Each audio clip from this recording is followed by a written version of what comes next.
Hello, hello. I'm sorry, I'm about 5 minutes late, but welcome everyone to the September 9th Friday office hour. Good to see you. This, once again, is Under the Hood. It's a community of STEM people or family and friends of STEM folks to hear the behind the scenes accounts of people that you care about in STEM. A couple disclaimers. If you're watching on Twitter or YouTube, I don't know who you are. It's relatively anonymous unless you comment and then your name is your username. Otherwise, feel free to join and listen in. One more disclaimer. Please do not share any Title IX sensitive information on this platform. I will be required to report that as my work is covered under Title IX.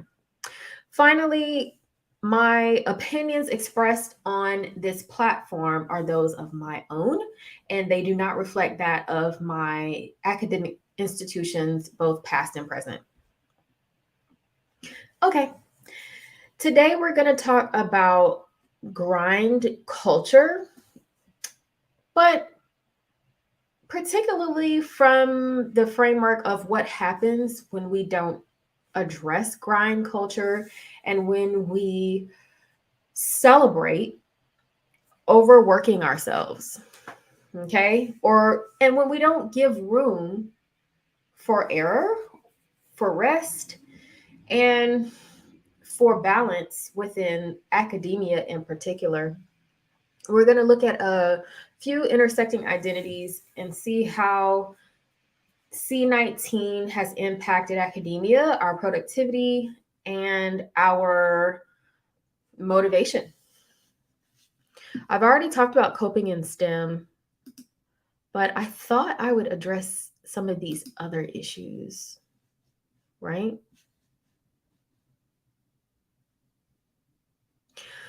So here are a few slides that I put together about the impact and outlook when it comes to grind culture. So what is it? These are just my thoughts about what grind culture is in terms of working in a research lab, running a research lab, even working in industry if you're a STEM person.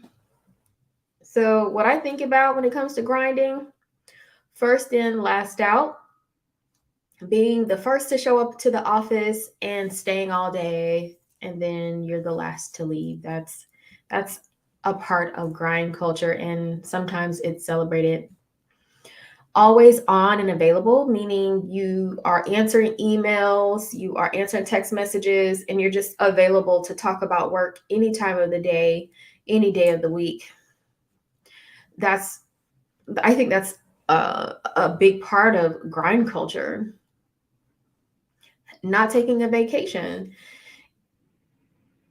It's pretty common for STEM researchers to never take vacation or to have their first vacation after 7 years after starting their lab, right? When it comes to students and postdocs, grind culture may manifest as sleeping in the lab. This is true. So some people may set up temporary bedding either in their student office, most likely in the student office. They bring a change of clothing and maybe they'll shower on campus at the campus gym. But sleeping in close proximity to your experiments is also a part of grind culture. And this may be up for debate, but I think the publish or perish dogma is a little bit a part of grind culture, particularly because of the perish part, meaning if you don't publish and you don't work as hard as you can to get your papers out, you will surely meet your academic demise. And perhaps there's a different way to talk about publishing that doesn't have a connotation of grinding yourself down to the bone. So that's what I think about when I think about grind culture. And I think the outcomes of grinding and being on all the time are incentivized in academia. You're seen as someone who is thoughtful and hardworking and passionate about your work, passionate about helping others. And so there's a positive feedback mechanism to working yourself to the bone. But let's look at what happens when grind culture meets global pandemic.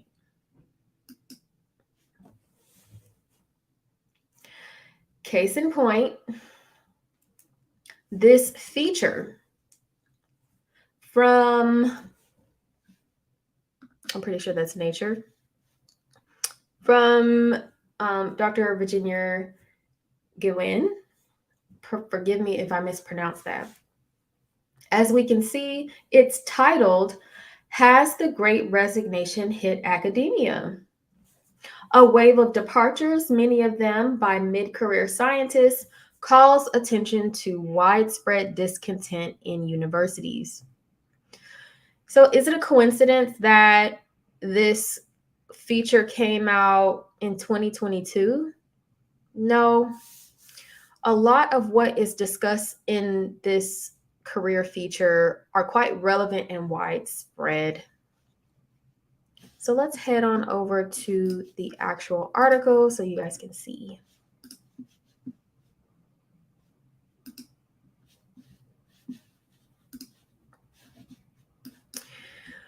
Okay, so I thought that Dr. Gwen did pretty good on this. Did a pretty nice job with this article. And I just wanted to hit on the highlights, or what I found to be the most compelling. Well, first of all, the article addresses the University Spinup shortly after large quarantine lifted, right? So taking you back through the timeline, most universities shut down in the spring semester or winter quarter in March 2020. We went to immediate, most of us went to immediate virtual learning. And there was a commitment to reducing our workload by being more compassionate to students and faculty, perhaps who have home duties and they're assuming parenting duties on top of transitioning quite abruptly to virtual learning. So there was this general sense that, hey, let's scale back a little bit to give ourselves some compassion during this time.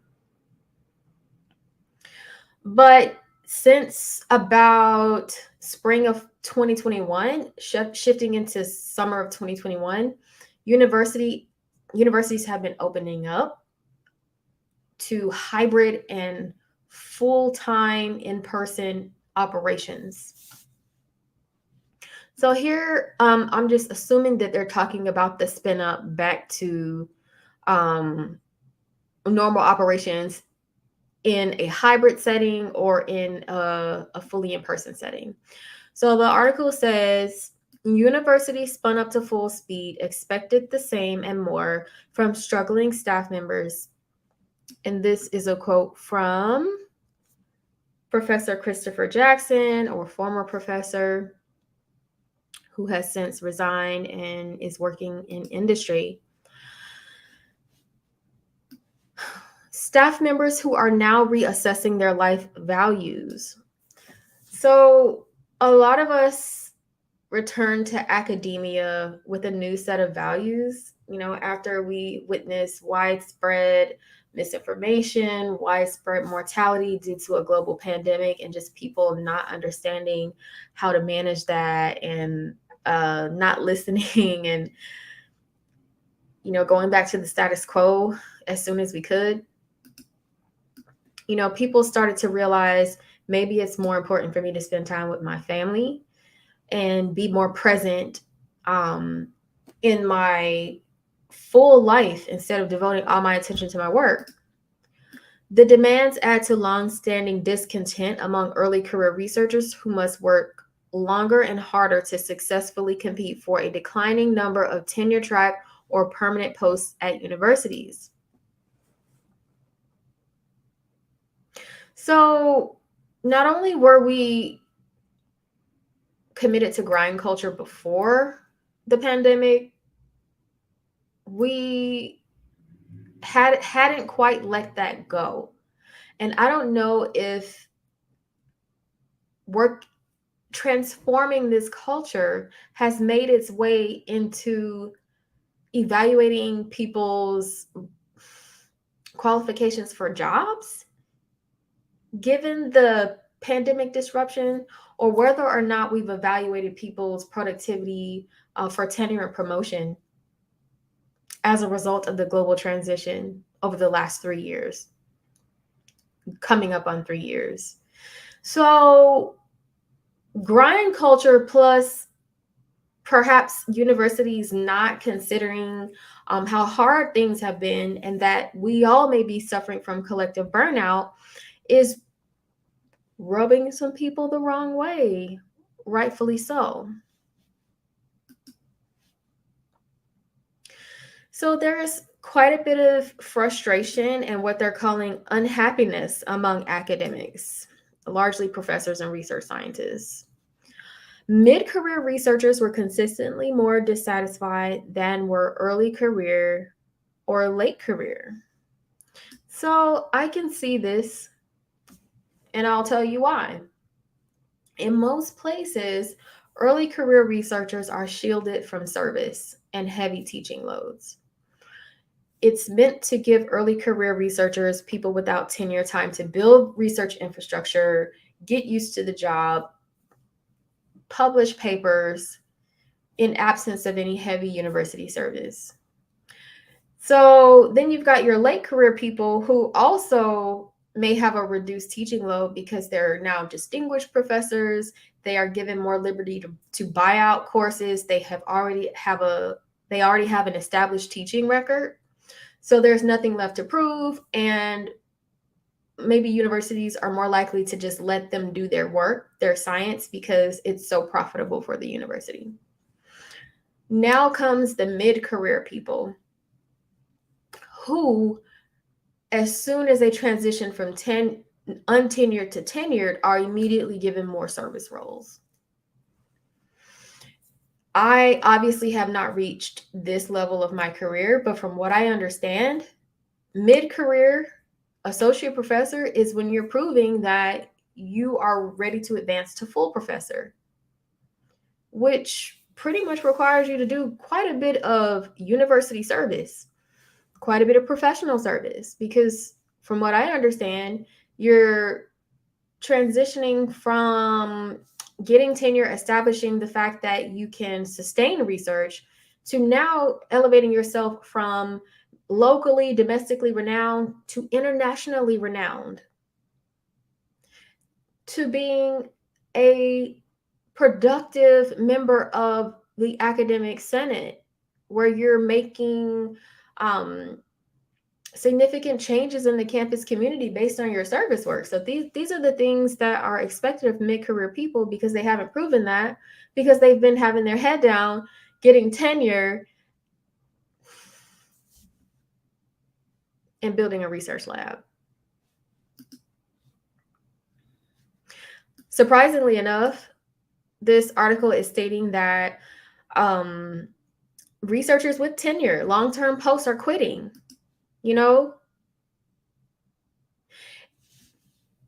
And they're saying that it's even more significant to see this quitting even if they have mortgage, cars, and kids. They're still leaving. I found this statistic to be pretty interesting.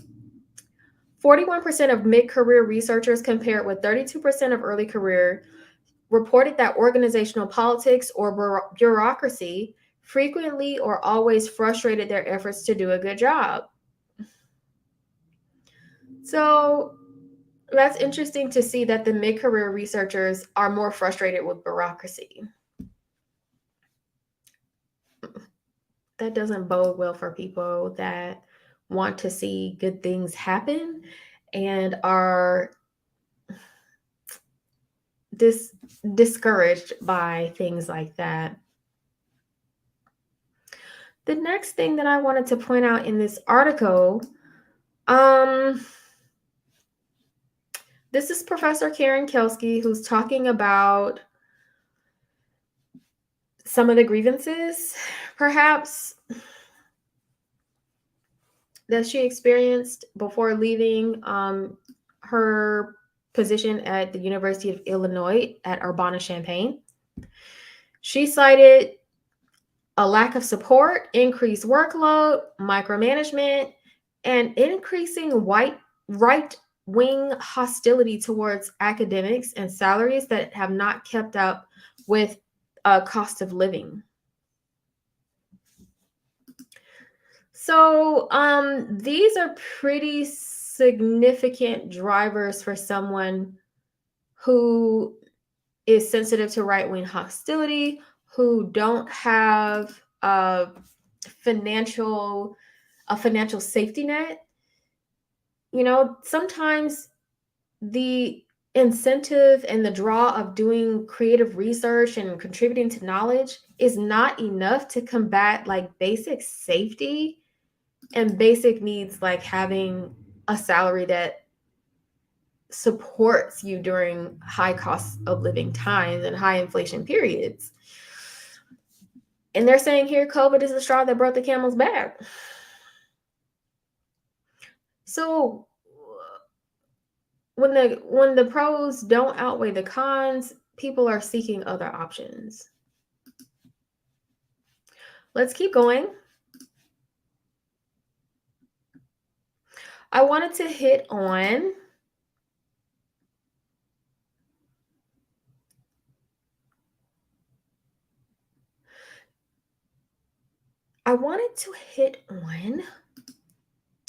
this part of the article that talks about Goldsmith, a professor from Goldsmiths University,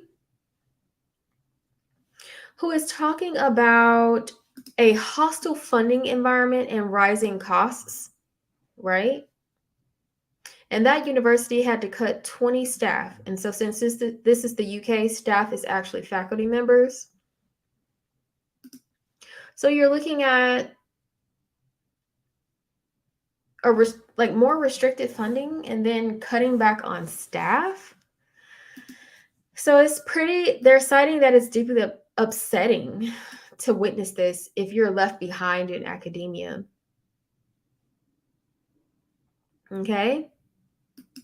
And they're looking at similar workforce reductions in Australia. If people can afford it, they are retiring. They're looking for work outside of academia. People that are left over don't want to take on those massive workloads that are left behind. So when we think about our colleagues divesting from academia, a lot of times we don't think about who's left behind to cover the service loads and to cover the courses that are no longer being taught or that have a shortage. So what happens when people leave? Inevitably, the workload of everyone that's left over is increasing, regardless of whether funds have been opened up from someone leaving. The other thing that I want to discuss in this particular article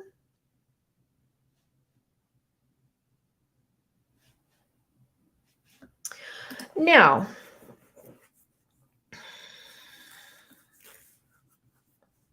it's quite a dense article, so you have to forgive me. Right here, Naomi Terrell, a social research consultant, created a support group, Alt at Careers UK, to help people transition out of academia. For those in disciplines like biosciences, computing, and medical sciences, it was most obvious that they were leaving. And they're saying here that it was the for-profit model of the university that has frustrated people. So what we're seeing here is that in the midst of the reckoning in 2020, people are actually having their core values challenged. They're getting discouraged by the profit structures of academia, and that can be enough to make you want to leave. They're talking about staff being taken for granted, and these are, remember, in the UK, staff are faculty. They're saying that nobody says thank you or asks if they were okay or how the university could support them. Now, you may say, just get in, do your job, do the best you can. But honestly, I've been to the point where, not at my current institution, but in a previous institution where I felt like none of my efforts were appreciated. And this was before COVID. Thank you and gratitude goes a long way to support your staff, to support your faculty. Because no one, contrary to popular belief, no one has to be anywhere. We are choosing to take these jobs. And if it's grating to your soul, the incentive may not be there to remain in those positions. Once again, another quote. Jess Lovato from Kent State in Ohio, USA, is saying, for a long time, people invested in the ideal worker mentality of I'm going to produce as much as I can and show them I'm a good employee, but the care wasn't reciprocated. So in the last 3 years, everyone has been stretched thin. Leaders, academic, vice chancellors and deans and chairs. And so they were being stretched to the limit. And when you're stretched to the limit, it's often hard to share down gratitude and reciprocate to people that are, I don't know, people that directly report to you. But in these times, those of us that work in academia, we honestly have to be more sensitive to passing down that care, whether it's taxing to us or not. Right now, we understand that people are our biggest asset in organizations. Without those people, the organization crumbles. So if I had a choice of whether or not I had to spend time doing a strategy meeting with my staff or with my researchers versus taking them to lunch to show gratitude, 5 times out of 10, if I see that they are burned out, they are low on morale, I'm going to take them to lunch instead. And you may think, oh, what a waste, we don't get to strategize about research, but it's not a waste because that show of gratitude could carry them through over the next 2 or 3 weeks. If they're feeling dejected from all of the external pressures brought on by post-pandemic living. I want to make a reference here in this article to Jess Lovato's PhD Mamas group that has 12,000 moms where they can go and seek solidarity during the times of academic stress. And I'm going to talk more about what's going on with our moms in just a second. But they're citing a paper here that's saying that what we already know, and that's that women's careers are suffering more than men's right now, largely due to assuming responsibility of primary caregiver and full-time worker during the pandemic.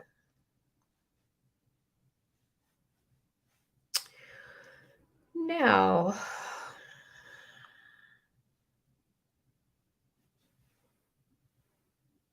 let's talk about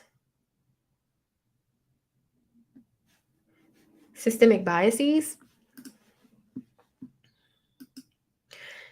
This section of the article is talking about the experiences of women of color, which we'll talk about again later on in the stream. Systemic inequalities are interfering with job security, especially during these precarious times. It's stating here that an anonymous person, they're naming Mary, who is a cancer biologist at a high-profile university in the northeastern United States, is fretting over a pending grant application at the U.S. National Cancer Institute. It says if she doesn't secure a major grant this year, she will have to leave her position. And this is a really tough time right now, right?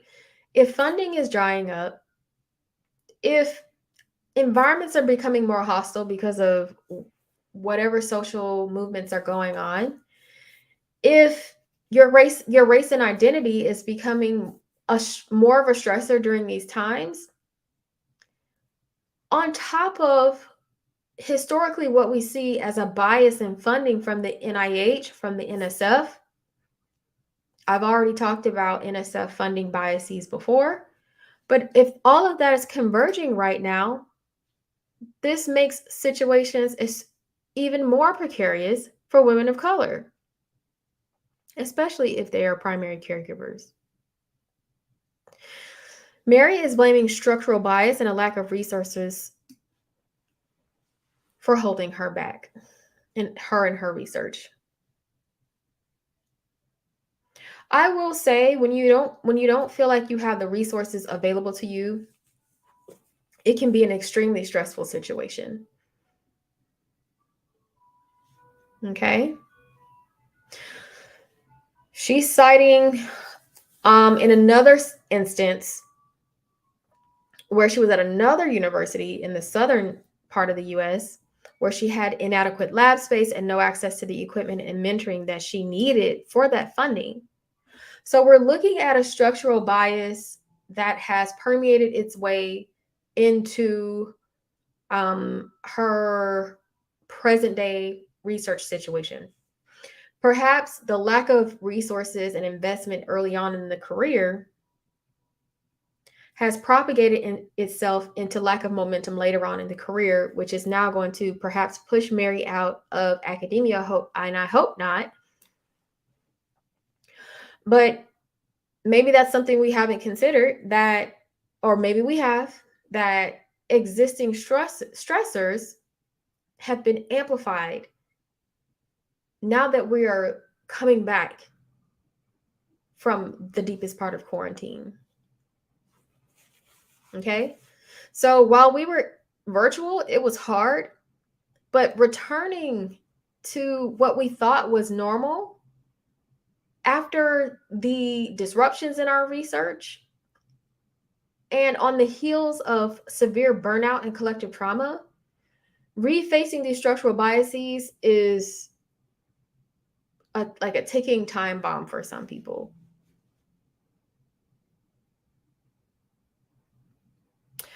Now let's talk about this situation at Virginia Commonwealth University. Okay, so it says here in 2018, Barbara Bowen, the Dean of the College of Engineering at VCU, and Susan Kornstein, who's the Executive Director of the VCU Institute of Women's Health, they actually got an advanced grant. And this is a funding mechanism through the National Science Foundation that increases recruitment, retention, and advancement of diverse science faculty members who are women.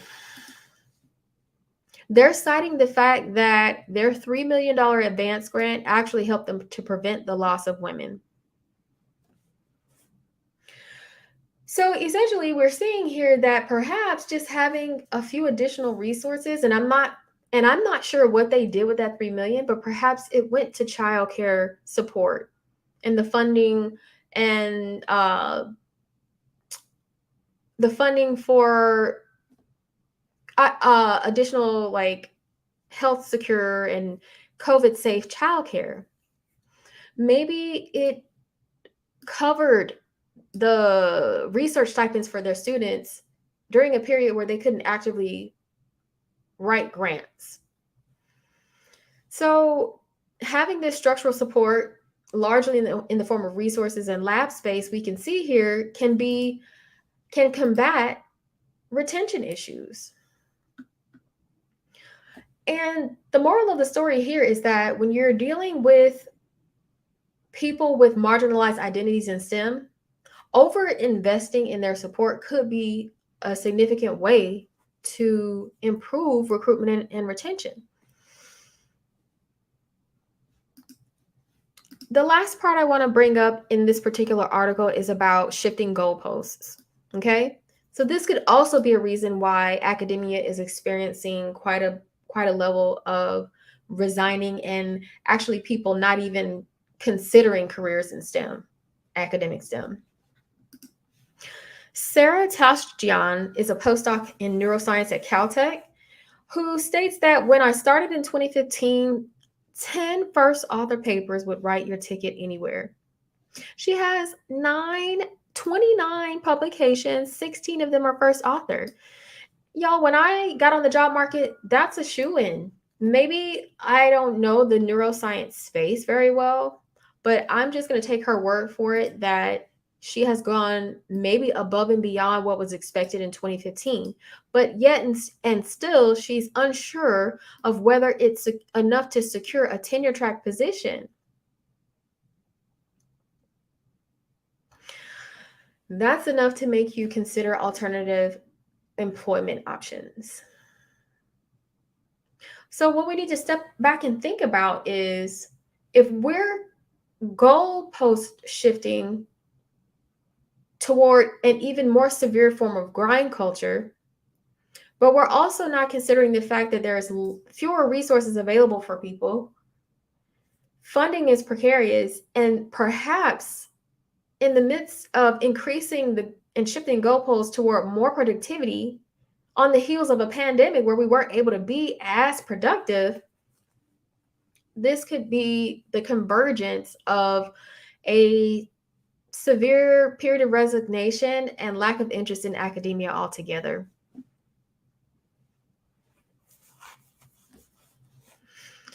So I know I spent a lot of time on that article. I found it to be pretty rich. And so for the last part of the stream, I'm going to talk about some of the nuances for people with various identities when it comes to this collision of grind culture and the pandemic. I am drawing attention to an essay written by Professor Joanne Trejo titled "The Burden of Service for Faculty of Color to Achieve Diversity and Inclusion, the Minority Tax." I just wanted to touch on this briefly because I think I'm going to do a separate video on this article. And I want to talk about how all of that I just discussed may actually converge with the minority tax.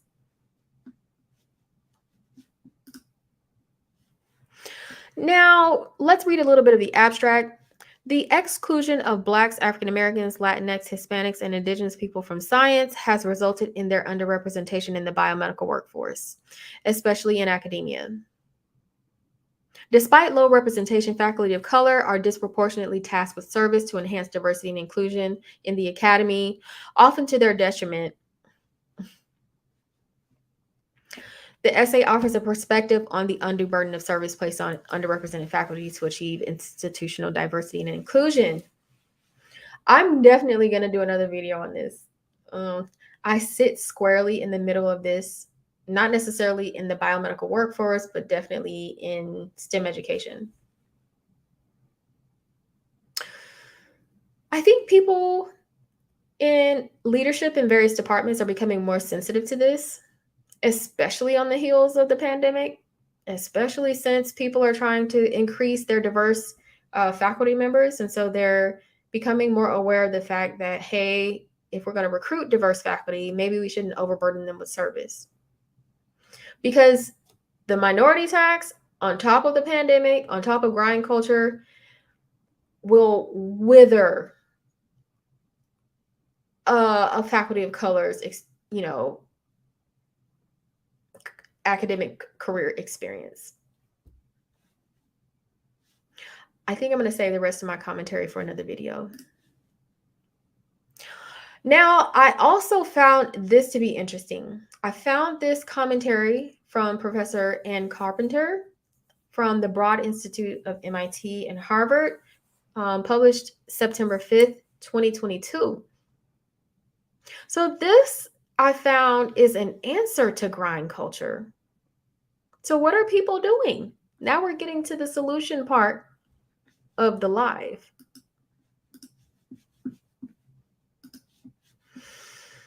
Let's go over to that testimonial.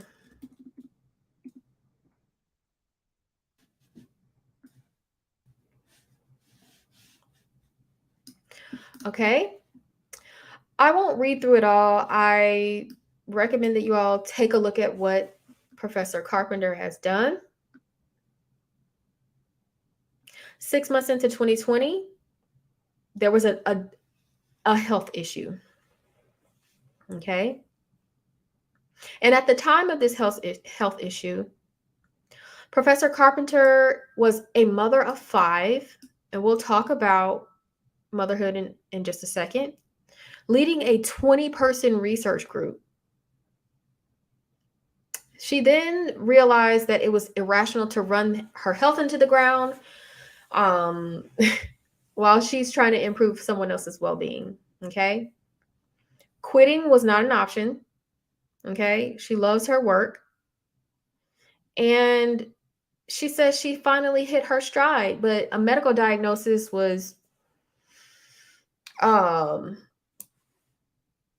seeking to interfere with her career goals. And I have this fear as well. Like what can really take you off course is a medical diagnosis that is that will debilitate you. Okay. So she's saying here that she had already limited her work time to 45 to 50 hours a week. And she has experienced success with this work day or this work week. So further reducing the workload would compress the work and cause more stress. So then she settled upon scaling the lab back. And I found this to be a pretty innovative solution, not necessarily attributed to grind culture, but contributed to the fact that, hey, I'm ill and I just can't do as much. So look at what she's asking herself. Most labs at my institution were already bigger than mine. If I shrink and become smaller, would people assume that I'm complacent in mid-career or that I can't get grants? Would downsizing impact the quality and breadth of my research? Would downsizing impact quality and breadth? Would a smaller lab survive fluctuations in funding? She spent 6 months deliberating. And these are valid questions. Can you imagine having to go through this decision matrix here where you're actually like pitting your health against like your job obligations and also contending with the fact that you may be judged harshly by the academic community? I mean, I can't even imagine, but what a brave solution she came up with. She actually split her group in half and gave half of her research, meaning half of the staff and a major aspect of the research that was co-developed by this former staff scientist. She split it with them. Okay, she split her lab and her work with another collaborator. What a brave thing to do. Okay. She also renamed her lab to reflect the onboarding of a new long-term staff scientist to help co-lead. Okay. And if you read on into this testimonial, you'll see that everything actually went pretty well. And she's happy about the downsize and is still experiencing the same level of research satisfaction. So what does this say? What can we learn from this experience? We know that a lot of our time spent in academia is quite ego-driven, and it's hard to come off of our pedestal, share the stage, and share the reins. But she did all of that in the name of protecting her health and perhaps protecting her family. So I applaud that. And so if anybody's thinking about leaving academia, perhaps think of other more creative ways to maintain your presence in academia, but scaled back a bit. And as long as that's okay with your department, perhaps that's a good idea. You should actually seek out a trusted advisor to see whether or not this is feasible for you. So I liked that. And now we're going to go back to the slides and talk about maybe not something that's fundamentally related to how you manage your lab in the face of grind culture post-pandemic. But I want to talk about how people might be dealing with all of these stressors outside of work.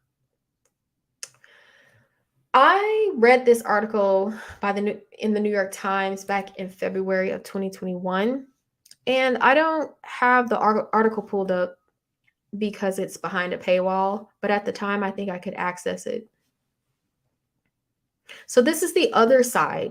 So where you're not able to, where people are not able to find a happy medium between work and personal life, I think tensions are coming to a head, rightfully so. This tweet says, working moms are stressed, burned out, and unraveling at the seams that the pandemic has exposed. This is their primal scream. When I went through that article and heard the screaming from the moms, I was deeply disturbed.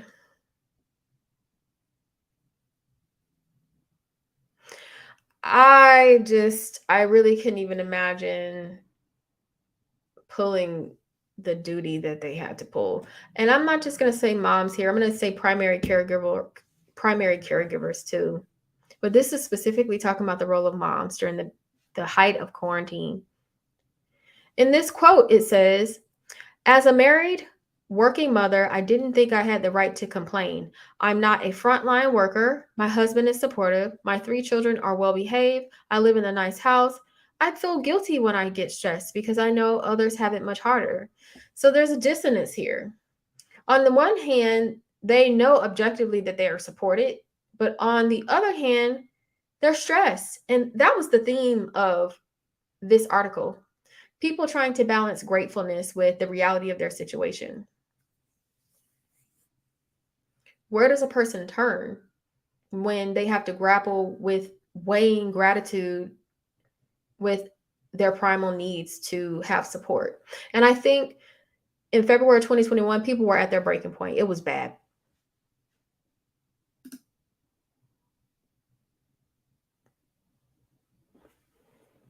And so, once again, another quote from that article that I suggest people go and indulge with if you haven't was, all I hear all the live long day is mom, mom, mom. Working mothers have had it with this pandemic. This is their primal scream. So there are a lot of pent up emotions, especially for people in academia that are primary caregivers, faced with grind culture in a post-pandemic academy where resources are seemingly more limited. Now, this is the answer to that, perhaps. Moms are finally airing out their anger, but experts say it's not enough. As they continue to navigate pandemic parenting, moms are facing a new challenge, figuring out what to do with their anger next. I think even more critical, or as critical as maybe restructuring your lab, restructuring your priorities, is dealing with this pandemic anger. Let's go over there.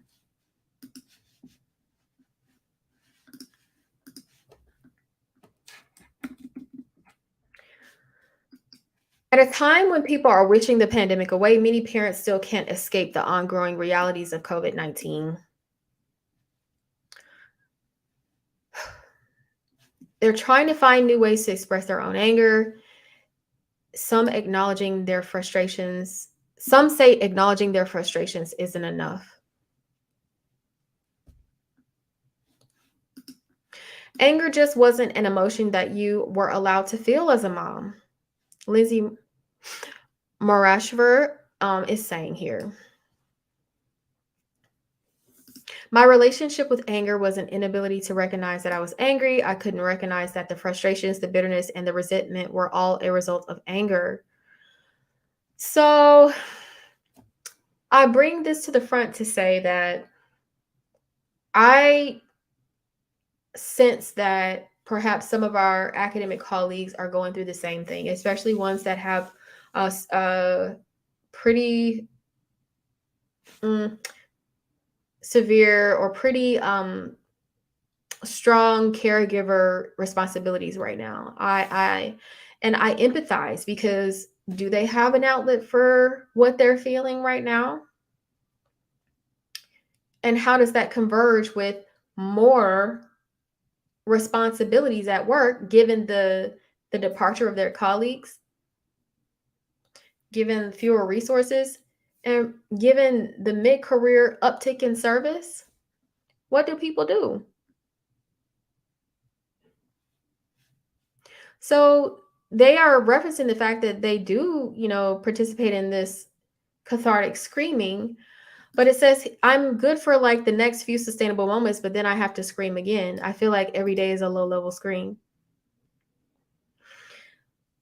I cannot posit what a mom should do, but I will posit that we have to be extremely careful right now with people, because while we think that we have a relief because we have vaccines and we're back to normal, not really. I think there is this built up resentment for what people had to go through, especially caregivers. So we need to get creative about how to be more supportive. Last but not least, people are turning to what's called quiet quitting. I don't know if this is ubiquitous across all generations, but it's a Gen Z thing. And this is people's answer to grind culture and burnout. Okay. Now, quiet quitting is the phenomenon for which you're not outright quitting your job, but you're quitting the idea of going above and beyond. You're still performing your duties, but you're no longer subscribing to hustle culture mentality that work has to be your life. So people are starting to do this. This is not an academic article. It's simply about this new phenomenon of just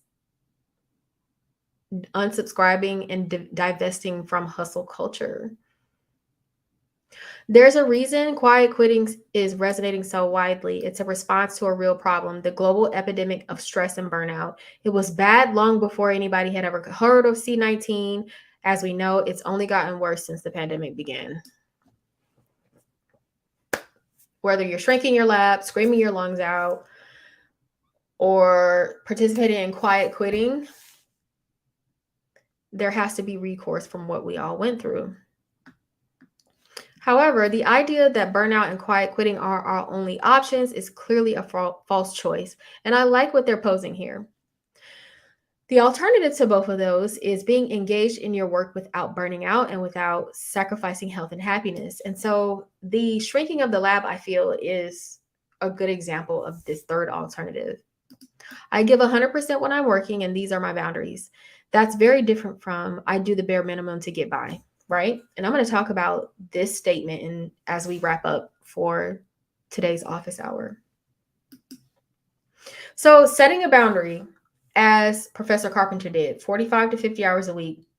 But when you're spending those 45 to 50 hours a week on your work, give it 100%. Okay?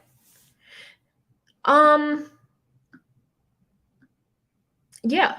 So they're calling it quiet quitting, but it's kind of just a divestment from hustle culture.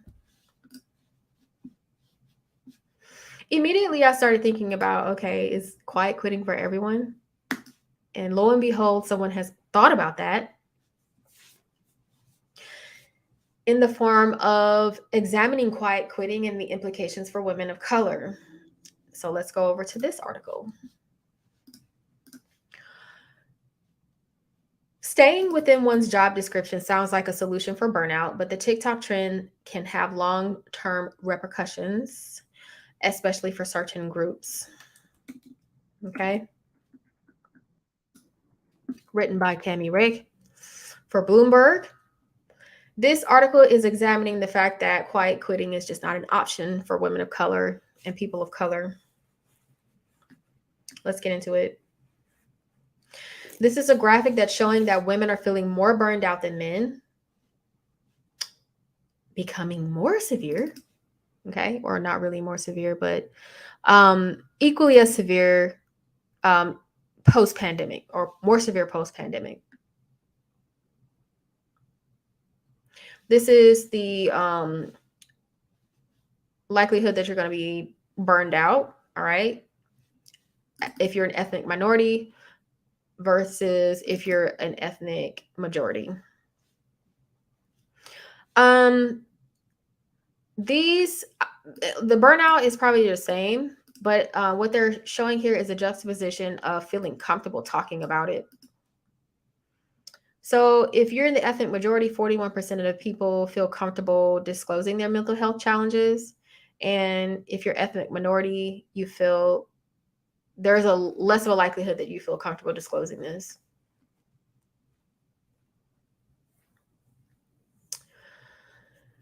Let's talk about it.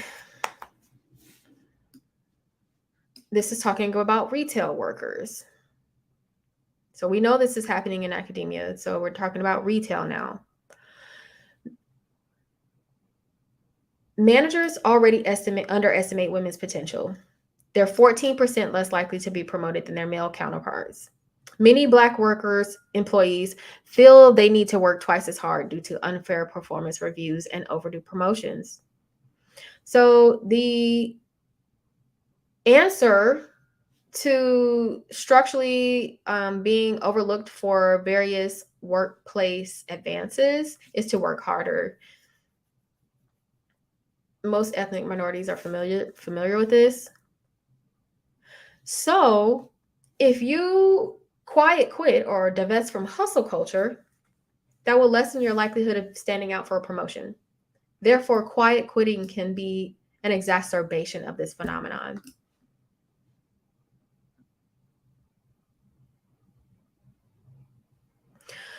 Some research shows that women and minorities face harsher punishments than others for making the same mistakes as what they're calling troublemakers. And they're defining troublemakers as people who establish healthy boundaries for themselves.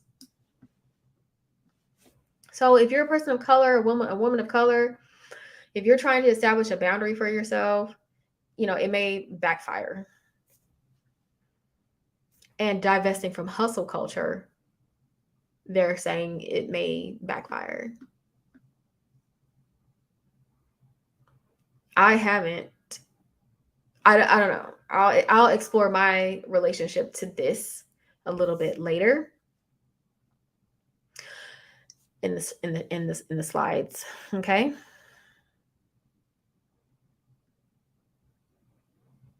Now, they're saying that maybe it's helpful to simply raise the concerns with the boss and brainstorm other solutions other than completely divesting from working hard, and to prevent yourself from behaving in a way at work that may be reflecting as apathy, right?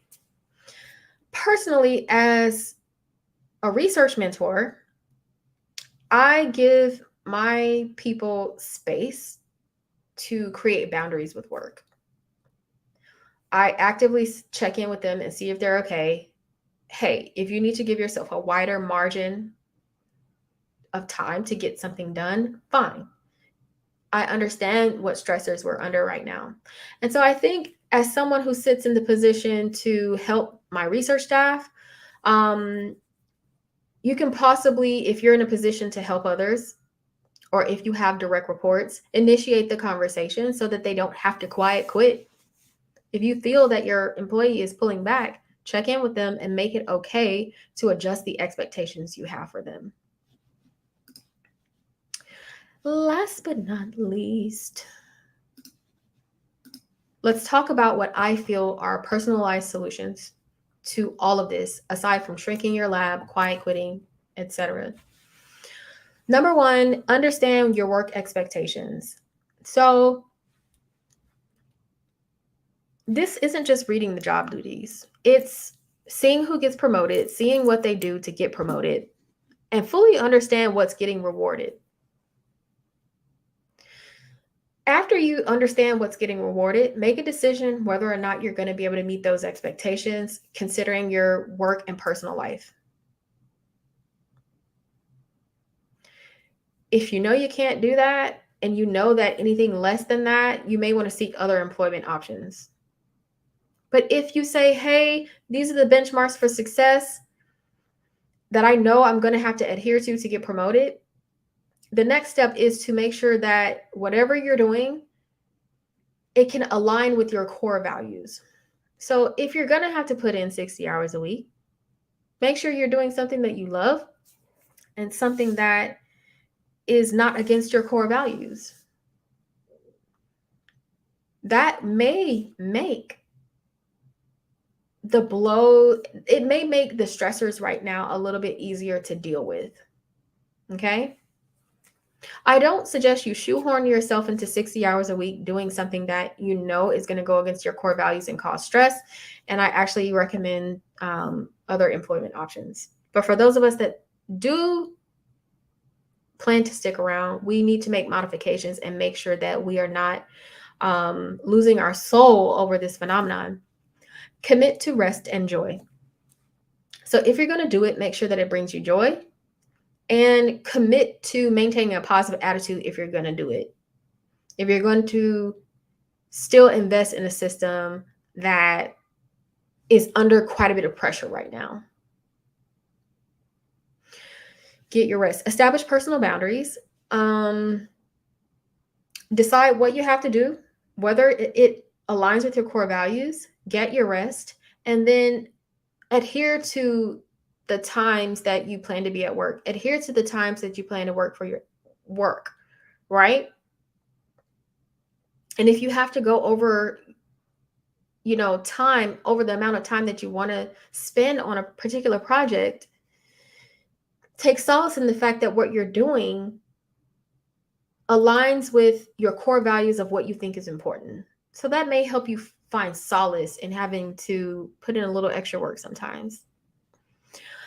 Don't take it personally. So what I mean by don't take it personally during this time,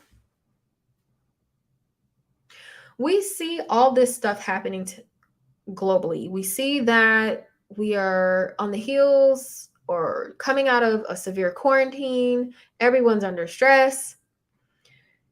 This is not the time for you to nitpick your colleagues who are going through it too. This is a time for you to focus inward and make sure that you're doing what's best for you at this time. Right now is not the time to judge our colleagues either. Extend more grace than you ever would. This will prevent you from, I'm not saying not to advocate for yourself and not to stand up for yourself, but someone has a sour attitude today. It's not your problem. Get your work done. And that can also help with just surviving in a system right now that is squeezed from a lot of ends, right? Everyone is in survival mode. So you cannot take personally how others are choosing to establish boundaries. You can only focus on what you bring to the situation and how you're taking care of yourself. So I hope that this conversation has been helpful. I touched on a lot of different things, but ultimately it's really about finding fulfillment in the work that we're doing right now. Seeking alternatives to grind culture that are degrading or perhaps watering down our experiences as academics, and how to take personal responsibility within that system. If you're going to be there and if you're going to show up, have a good attitude. Give your colleagues some grace. Okay, set reasonable expectations based on what you see is rewarded in your field. And if you aren't able to meet that and aren't willing to, you need to seek other options. Okay? For those of us that are not in a place where we can change the system, this is just what we have to do.